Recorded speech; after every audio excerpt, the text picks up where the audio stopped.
Dear students, welcome to gate smashers. इस video में explain करने जा रहा हूँ what is file handling in C programming. तो देखो, जैसा कि हमें पता है कि यूजर्स की हैबिट क्या है, हम सबकी हैबिट्स क्या होती है कि हम डेटा को कैसे मैनेज करते हैं, फाइल्स की फॉर्म में मैनेज करते हैं। मतलब चाहे टेक्स्ट फाइल की बात कर लो, चाहे एक्सेल फाइल की बात कर लो, चाहे MP3 MP4 फाइल की बात कर लो। मतलब यूजर की हैबिट होती है वो डेटा को कैसे मैनेज करता है फाइल्स की फॉर्म में। और जब हम प्रोग्रामिंग की बात करते हैं, जैसे सी प्रोग्रामिंग की बात करें, तो सी प्रोग्रामिंग में हम जनरली क्या करते हैं, जैसे एडिशन ऑफ 2 नंबर कर लिया, कैलकुलेटर का प्रोग्राम बना लिया, पैलिंड्रोम का प्रोग्राम लिख दिया, कोई पैटर्न बना लिया। मतलब हम लोग क्या कर रहे हैं, इस तरीके के प्रोग्राम कर रहे हैं जनरली जहां पे फाइल्स का यूज ही नहीं हो रहा। वहां पे हम लोग क्या कर रहे हैं, कोई वेरिएबल्स को डिक्लेयर कर रहे हैं, जैसे इंटीजर टाइप का कर लिया, कोई वैरचर टाइप का कर लिया, या कोई नंबर टाइप का कर लिया। तो कहने का मतलब क्या है कि जब हम नॉर्मल अपने लैपटॉप में प्रोग्रामिंग करते हैं तो फाइल्स का वहां पे कोई यूज नहीं हो रहा, और जब हम फाइल्स को यूज कर रहे हैं तब प्रोग्रामिंग हम वहां पे बात नहीं कर रहे। बट इसका मतलब ये नहीं है कि दोनों चीजें आपस में रिलेटेड नहीं है। हम देखो, प्रोग्राम्स को जब स्टोर करते हैं तो हम कोई ना कोई नेम .c से हम फाइल को स्टोर करते हैं, लेकिन क्या हम नॉर्मल टेक्स्ट फाइल को, एक्सेल फाइल्स को, क्या हम उन फाइल्स को भी सी प्रोग्रामिंग के अंदर यूज कर सकते हैं? क्या उसके अंदर हम कोई ऐसे फंक्शंस हैं जो सीधा प्रोग्राम में अंदर जाके हम लिखें और फिर हम फाइल में से कुछ डेटा को एक्सेस कर सकें, रीड कर सकें, राइट कर सकें?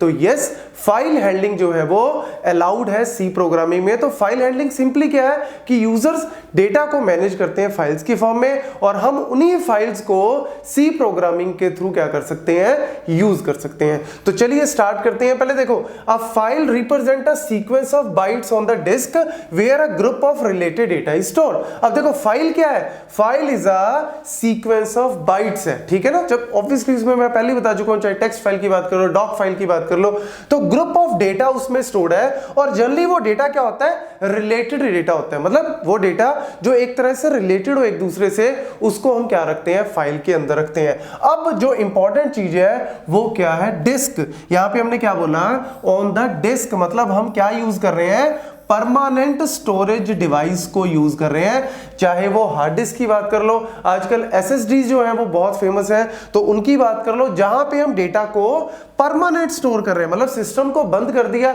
शट डाउन कर दिया, लेकिन इसका मतलब ये नहीं है कि आपका डेटा उड़ जाएगा, गायब हो जाएगा, नहीं, वो परमानेंटली पड़ा है। लेकिन इससे पहले जब भी हम बात करते थे, हमने वेरिएबल डिक्लेयर कर लिया, हमने कोई फंक्शन बना लिया, हमने कोई प्रोग्राम लिखा, जब भी हम वहां पे बात करते हैं कोई वेरिएबल्स की एंड ऑल, तो वो सारा काम कहां पे हो रहा है, रैम के अंदर हो रहा है। वो सारा का सारा काम कहां पे हो रहा है, रैम के अंदर। तो रैम में होता क्या है, RAM is a random access memory, volatile memory है। अगर पावर फेलियर हो गया, शट डाउन कर दिया, तो जो भी काम इसके अंदर था वो क्या हो गया, लॉस हो गया। तो लेकिन ये यूज करनी भी जरूरी है। उसका रीजन आपको ऑलरेडी पता है, मैं बहुत बार ऑपरेटिंग सिस्टम कंप्यूटर ऑर्गेनाइजेशन में बता चुका हूं कि भैया CPU जो है वो करता है मिप्स में काम, मिलियन इंस्ट्रक्शंस पर सेकंड, बहुत फास्ट है, और हार्ड डिस्क बेचारी बहुत ही स्लो है। तो हमें बीच में कोई एक ऐसा डिवाइस चाहिए जो फास्ट हो, एक ऐसा मेमोरी एलिमेंट चाहिए जो फास्ट हो। तो हमने यूज किया रैम को, कैश को, और उसके अंदर क्या होता है, एक तरह से हम बफर, टेम्परेरी स्पेस जो है वो अलाउड कर देते हैं कि उस टेम्परेरी स्पेस में जब फाइल आए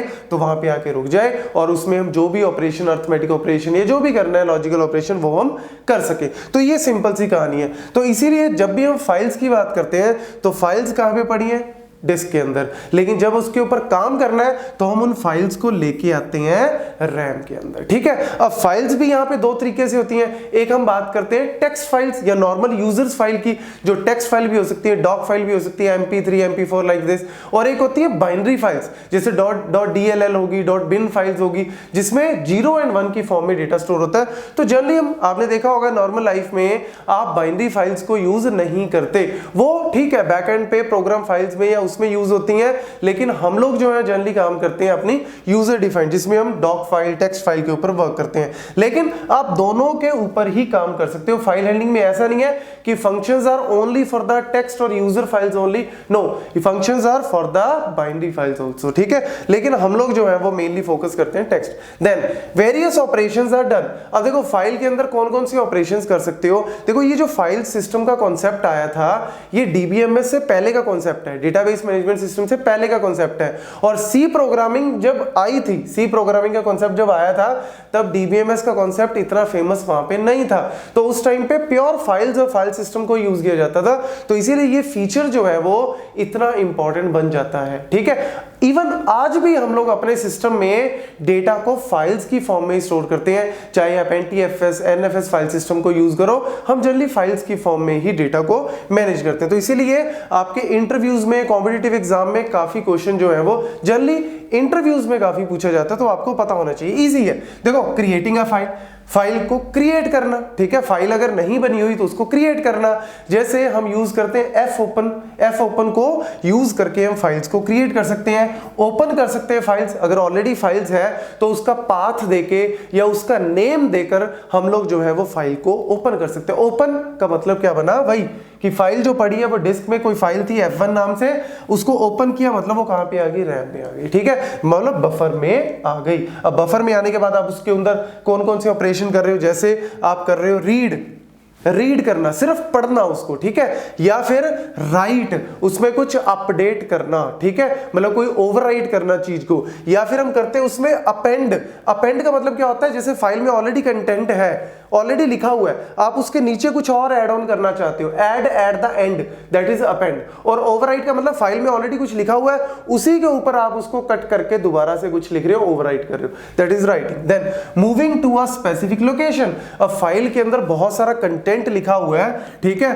आप चाहते हो कि मेरे को ये लाइन को रीड करना है, तो जो मेरा पॉइंटर होगा, फाइल पॉइंटर, वो मेरा कहां पे होगा, जो रीडिंग पॉइंटर होगा, लेट्स से वो इस पोजीशन पे है, तो आप उसको यहां से इस पोजीशन पे लेके आओगे। तो इसके लिए हम सीक कमांड को यूज करते हैं, मतलब मल्टीपल हम लोग फंक्शंस को आगे मैं आपको बताऊंगा कौन कौन से हैं, एंड क्लोज। और फाइनली फाइल को क्लोज करना जरूरी है। जब सारे चेंजेस कर दिए, रीड राइट कर दिया, तो जो आपने चेंजेस किए थे वो तो रैम में किए थे, जो चेंजेस किए वो कहां किए, रैम में।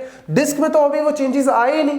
अगर आप यहीं पे बंद कर दोगे, यहीं पे फाइल को लेट्स से क्लोज नहीं करोगे, सिस्टम को बंद कर दोगे, तो वो चेंजेस आपके उड़ जाएंगे, क्योंकि वो तो रैम में थे, वोलाटाइल में। तो वो सारे चेंजेस को परमानेंटली स्टोर करना है डिस्क में, तो वो कौन करता है, आपका क्लोज करता है। ठीक है, एक एक करके इनको सारों को हम लोग डिटेल में देखेंगे।